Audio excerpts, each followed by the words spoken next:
So, of the 4 car dealer games that I'm looking at in this series, Car Dealer Simulator is probably the most refined, the easiest to play, most bug-free and so on, but it's also lacking in depth, as you'll see in this review and playthrough.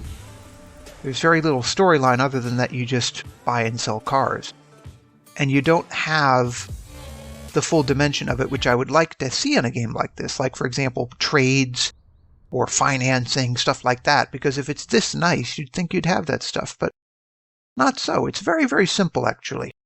It isn't to say that it's bad. I think it is my favorite of the 4 games I looked at for this series. But it is lacking in depth. On the positive side, they're adding a lot to it all the time. Now, this is the ultimate version of your office that you can build. Late game, right? So there are 4 levels of the office, and this is level 4. So there's your break room, which is also your bedroom. There's the public restroom, and this is your kitchen. The kitchen's nice, except the downside to it as of this video is that it's not usable for anything. It's just for decoration. They might add food to the game later, like in Used Cars Simulator. But right now there's no food in Car Dealer Simulator at all. This is the showroom, the ultimate version of the showroom from the level 4 office. The level 4 office comes with quite a lot. Like, this parking lot could be bigger than it is, actually. This is one of the more lackluster things. But you can sell a lot of cars at once in this. The biggest trick to it is getting enough of them together and doing them in waves, because you can't really simultaneously restore cars and sell them, which is a little bit unrealistic. A lot of that has to do with the fact that your timescale is so fast compared to some other games. That's an underground bunker for storing your cars away from vandals, of which there are many in this game. You can also add a private gas station over here to gas up your cars before selling them. This is not even the ultimate version. This is the level 2 version. And this is your warehouse for storing all kinds of things. You can park vehicles in here. This is a parts repair machine, basically, which is not realistic at all, but is a handy game feature. You want to salvage old parts, much like the workbench in Car Mechanic Simulator. In here, this looks like a mall, but this is in fact all of your different booths for different kinds of car restoration. This is, I think, too nice to be realistic almost, except when I worked in a garage, our facilities were almost this nice, actually. The difference was we didn't have the booths. We just had a big open space with workstations, basically, for different kinds of things we had to do to the cars. So this is your pickup truck, which you start the game with, but I've drastically restored it so it doesn't look like it did at the start of the game. That's holding the dolly there for towing cars. These car parts and fluids are not usable. They're just for decoration. Let's see what else there is here. Oh yeah, my receptionist. They're going to add more functionality to the receptionist in the near future, but for the moment she just increases your ability to sell cars just by standing there. The salaries are weird too, because you always pay them the next day before the start of work. Okay, so let's try a game from the beginning. New game. You'll see how bad the garage is when you start. Now, of course, another tricky thing I found is that the save game slots don't allow very long names. So I had to try several names with this playthrough before I was able to actually do it.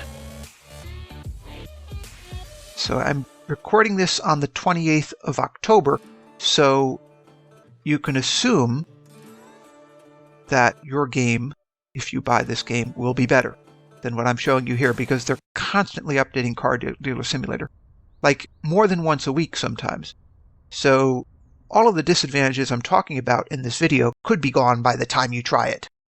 I have high hopes for this game. I think it's so nice already. It's such smooth gameplay and such good graphics and so many nice things about it that I think it's going places. This is the previous owner of the dealership who's teaching you how to be a car dealer. Time to waste. Let me know when you arrive. The client's already waiting. And they show you how to drive the car. This will also work with an Xbox controller, which is what I'm actually using. But they're explaining how to use the keyboard there. The only unrealistic thing about the driving, I would argue, is that your turn signals don't work. So you have that in Car for Sale and in used cars, but you don't have it in Car Dealer Simulator. Which I think is really weird, because otherwise this driving experience is really realistic compared to the other two. Graphics are really nice, the dirt on the windshield is realistic, all this stuff is really, really realistic. But you don't have any directionals. You also don't have any weather either, which is a little bit lackluster. I mean, for one thing, if they added rain, there would be less sales on a rainy day, because people wouldn't want to be wandering around your lot in the rain. And you might sell more cars out of the showroom on a day like that. But that's all stuff that they might add later, but they don't have now. Now I have to find my way to the garage here, because I'm starting from a location that I'm not used to starting from. But there's the garage and dealership, because really they're the same thing in this game, because you do restorations and flipping. Although, as I said, they don't do anything with customers trading in their cars or needing a loan. That aspect of car dealing, in America at least, is not well simulated. Also, even though this is clearly an Eastern European game, Good thing you're here. I think they've modeled America a little bit better. They've made it look very, very run down, even by the standards of, I think this is supposed to be Michigan. But it's more American looking than the other two, by far. But if you fix it right, we'll pull some cash. He's explaining what you have to do, showing you how to use the dolly, which is sitting there waiting for you. And as this illustration is showing you, you can use it with any car. Even the Vanguard there, which is the cheapest car in the game, more or less. That's maybe debatable, but it's one of the cheapest cars in the game. So I'm going to try it with the pickup truck here, which seems to be based on a 1987 Ford F-Series, more or less. It's perfectly usable. I waited till very, very late in my current game to get the flatbed, like salvage truck with the winch and everything. Because you don't really need it until you're bringing in a lot of cars. This pickup with the dolly is usually just fine until very, very late in the game. And you still need it generally to tow around cars in the garage that can't move under their own power, because the flatbed truck is too big for that, actually. So you never really want to get rid of your dolly in your pickup, or something to tow it with anyway. Okay, so I'm going to go into town here, gas the truck up at the gas station. The gas station is also unrealistically retro. First of all, because the pumps wouldn't be used in real life because they can't take credit cards, and secondly, the garage is in much worse shape than any modern garage in America, and probably most of them historically. They've made it look like absolute hell.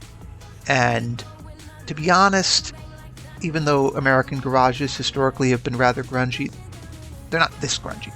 Especially not ones that are basically convenience stores like this one. You'd get shut down by the state, for one thing. A lot of that would have to do with the food being sold, of course. But I'll gloss over that for now. I'll gas up the pickup here.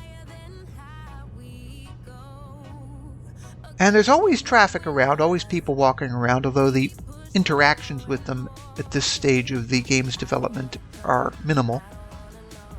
Mostly you just negotiate with your customers. Okay, so they're giving you a quick tutorial on how to gas up. The vintage pumps are at least interesting. I don't know if they're based on real ones, but they look convincing. But are they realistic for a modern American gas station? Well, no, because in modern times we need to be able to use credit cards and gas cards. And, yeah, these don't have any slot for them.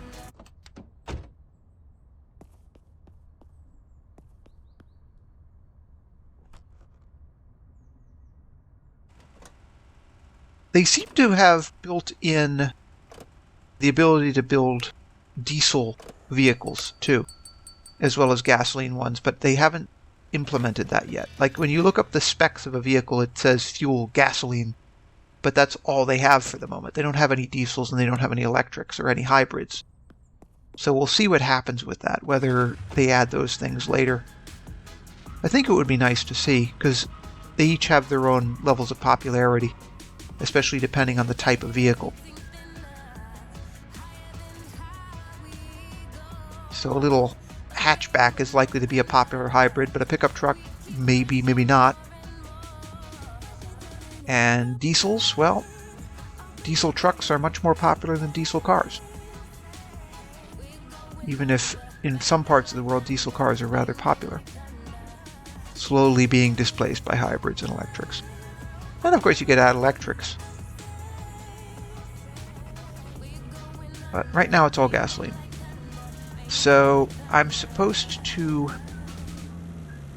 go to the location of the car which is for sale, which I have to buy and resell. And here I've stupidly gone into the left turning lane, which is a classic American driving mistake. It happens in real life because sometimes you don't notice that it's the left turning lane. But to go straight, I have to go into the right lane. So this is a very realistic touch. The traffic lights don't work properly. Those traffic lights are functioning. I don't know if Polish traffic lights work that way, but the American ones certainly don't, because with American ones it's always red to green to yellow to red. Never changes. They're all the same, except for the ones that are flashers, obviously. The way these operate is not realistic for America at all. Like, you would never see them operate that way. If they're going to red, they just are yellow to red, not green and yellow to red. And they don't use the yellow when turning green either. Alright, so they're giving a refresher on the dolly. And I'm going to do a little trick I've learned with this game is sometimes it makes more sense to drive around the car you're picking up first, because you can get aligned a little bit better.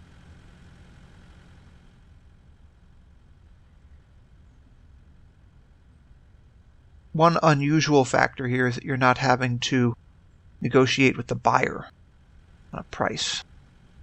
Normally you have to do that, unless you're picking up a car which is abandoned, which is a major factor in this game, actually. There are a lot of abandoned cars you can pick up, just like in, come to think of it, Used Cars Simulator. And so it's a considerable factor in the game, because you get the cars more or less for free, because members of the public, or the law enforcement or whatever, tell you the car is there and ask you to just get rid of it for them. And so you get free cars. And they make the restoration in this very, very, very rudimentary and very easy. There are only a few parts in each car. It's always the same group of parts. No mechanical difference between these cars at all in terms of what you can repair. So it's very crude in that respect. Maybe because they want it to be more of a dealer simulator than a mechanic simulator, but I don't entirely agree. I think this heavy emphasis on the bodywork, which is actually pretty realistic, with a lack of realistic mechanical repairs, I think is a weakness of the game. But it's also a weakness of the other two, especially Used Cars. Because Used Cars, it's a very similar situation. Almost all the restoration is to the bodywork. And you do it with a rubber mallet, which is also kind of silly. Here you mostly do it just by replacing the parts. And weirdly enough, you don't replace the body parts. You can repair the rust on the body parts, but you never have to deal with dents. And you never have to replace doors and fenders and anything like that. In that respect, Used Car Simulator is more realistic, actually. Because an older car might need a new door, or a new windshield or something. Very likely, actually. But they don't have that simulated in this game, which is strange. Not too realistic, and I mean, otherwise this game is great in terms of realism. But the technical aspects are very, very crudely simulated, actually. Which is somewhat surprising given the quality of the game more generally. Some of the road signs are also European, I should add. Stop sign isn't, but some of the others are. It is better simulated than in Used Cars. Like the street markings are more or less correct, for example. Whereas they're not in Used Cars. Did you pick up that beauty? Listen, don't So worry about the this mechanics, but make sure you version, clean it up with the pressure the washer and regular snap full a few good version pics. of Remember, if Car it's gonna Dealer sell, Simulator, it needs to shine. has a very simple first quest, to use the term from used cars. So you just have to take this car, wash it, take pictures, and sell it. The demo version is actually a little bit trickier because you have to fix the muffler and do other things more elaborate than this. But the first task or quest or what have you is very easy actually in the full version. So for example, the car runs already. So all you have to do is just get out of the pickup truck, get in the car, drive it over to the pressure washer here, wash it off, and you're more or less done until you sell it. I'll show you the rest, of course. I'll show you everything through the first sale here. But it will add up to literally less than half the time that I had to put into used cars, because the storyline is so much simpler. So this is one of these pressure washers where you cover the whole car in foam and then rinse it off. So this is not how every one of these washers works, but it is how some of them work.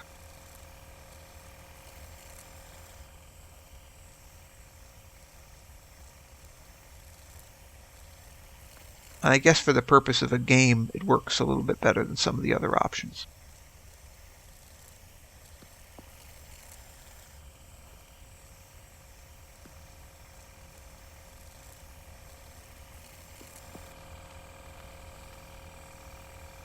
In my family, we tend to use floor cleaner, actually, if I'm being honest. If it's not too harsh, it works. But this is a different way of doing it. So, at the beginning of the game, you just have the foam, obviously, cover the car with, and you have water to rinse it off. In later stages of the game, you get to use wax. And you can't really max out the value of these cars unless you wax them, actually. How realistic is that? Who knows? But it's probably realistic in the sense that if you put a waxed car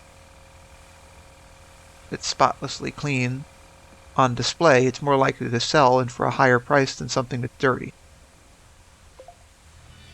Or even scruffy, shall we say. So, by habit, I would normally drive right into the garage here, but in this case, because this is not the demo, this is the full version, you don't have to do any mechanical work on the car.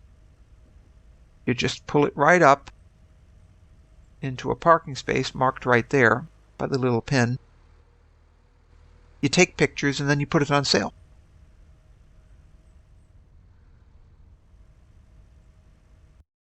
Now, as they're showing you here, there are specific standards you have to meet.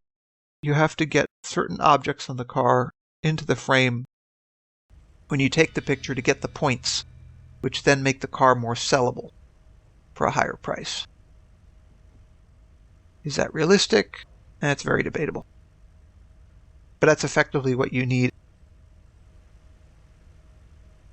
When you get the photo booth later in the game with the level 4 office, the pictures look horrible from a human standpoint, but in the game, it's a very quick and dirty way to get the photos you need, which will give you maximum value, actually, even if it looks terrible to a human. Alright, so, see, I gotta click. I get those blue eyeballs on that side. I get the blue eyeballs on this side. Click again. Now I'm all done. I can use those photos in the ad. So, you can use your tablet, or you can use the vintage, more or less, PC in the office. The office, of course, looks old and beat up. But if you go to the PC, you go on a website, a fictional one, where they sell cars. You start your own ad, add the photos, and then you set the price. So this is the market value, and you want to go way above that so you can haggle down. Most of the guides I've read said that you want that bar to be green instead of blue. That way it's a nice happy medium between blue, which is very cheap, and yellow, which is relatively expensive. You post the ad. And of course, another thing to note, of course, is that if you want to buy cars that are in decent shape and not scrap, you can buy them there.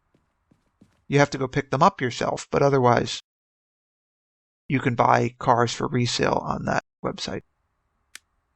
Okay, and then of course I have to click the closed sign to an open sign there so that people actually come to my dealership. I only have this one car for sale, but somebody will eventually show up and buy it. Now, if we just explore the grounds here a bit, you can see how much cruder it is at the start of the game from later. Level 2 of the office is just the same office, but with the garbage cleaned up. That's how nasty it is, actually. They don't start expanding the office in a meaningful way until level 3, when you get your first showroom, and then after that you get the big fancy level 4 dealership with the palm trees and all this other stuff that's kind of ridiculous, actually. But functionally is fantastic. This level 1 dealership only has crudest of the crude options for you.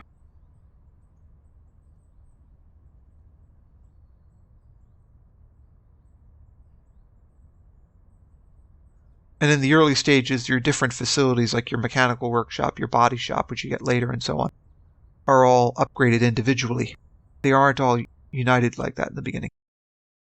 Okay, so they're explaining haggling to you, or negotiations. So this guy is going to try and ask to buy the car for less than the list. Of course he will. And so I offer something in between. So instead of $4,800, I offer him $4,750. He still won't offer me what I want, so I drop it another $50. He still wants something cheaper, so I go down to $4,650, which is roughly the market value, and he still doesn't want to go, so I reject it. This woman comes along, she wants to make a go, and she just buys it outright. She doesn't want to haggle. These customers are always the best, obviously. Well, kid, goes without saying, right? But they're easier to get if you keep the car price low, as far as I can tell. And so in this case, I went with the lowest price that would give me the green bar. But that's about it, really. We did the first sale, and you see how this works. It's very simple, but it's, I think, the most refined of these games in terms of gameplay and smoothness and graphics and all this. I really hope to see them upgrade it in the near future. Yeah, I'm just doing a little bit of exploring the office, but you can see how awful this is. Now, of course, you end the game, the game day, by going to sleep. And here you have this filthy, disgusting sofa in your level 1 break room here. Yeah, this is gross. They've added, I guess that's a CB, or it's what's supposed to be a CB radio. Kind of be stereotypical. Here's your storage room, which is a disaster area. And garbage everywhere in the halls, your disgusting bathroom, which isn't really used for anything in this game, unlike used cars. And I don't know what else there is to see here. The mechanical workshop is horrendous, of course. Weirdly enough, they have all these abandoned, like, I don't know, 1990s, early 2000s pickups everywhere, and I haven't seen one that's functioning yet. Maybe they'll build a usable version eventually. You can get scrap cars from these sort of amateur, unofficial junkyards all over the map. This becomes your body shop eventually, right there. This car under the tarpaulin is another mystery. You don't get to work on that either. Looks like a Prius, possibly. Maybe a Toyota Prius, but I can't even tell that. Yeah. I think there's all kinds of potential in this. Like, for example, making those 90s, early 2000s pickups drivable. So that's it for this.